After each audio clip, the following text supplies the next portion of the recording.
2 minutes pour comprendre. Aujourd'hui, AVC, tabac, cannabis. On va essayer de comprendre la relation. Je suis en duplex avec le professeur Amarenko.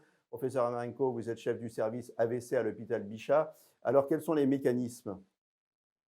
Eh bien, d'abord, le tabac et le cannabis sont des facteurs de risque d'AVC. Ils multiplient par 3 le risque d'AVC. Ça a été montré dans toutes les grandes études qui ont été faites sur le sujet.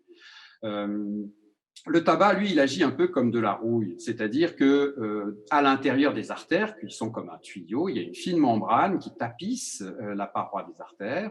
Cette fine membrane est attaquée par les substances nocives du tabac, formant un peu comme de la rouille, et donc, in fine, il y a une ulcération.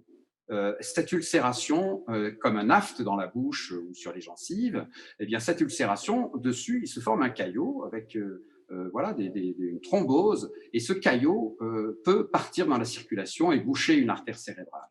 Le tabac est également un facteur majeur d'hémorragie méningée par rupture d'anévrisme qui survient chez le sujet jeune.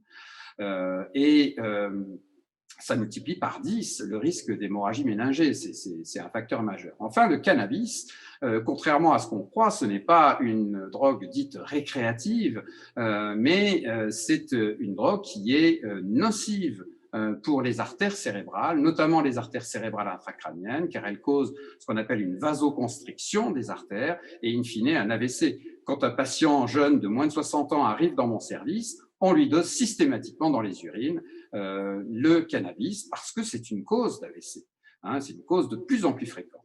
Voilà, et on connaît les conséquences cognitives du cannabis chez nos adolescents.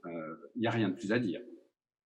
Voilà, on ne le dira jamais assez. Si vous voulez vivre vieux, ménagez vos artères. Et si vous voulez éviter un AVC, eh bien, ménagez-les encore plus. À très bientôt pour un nouveau conseil santé.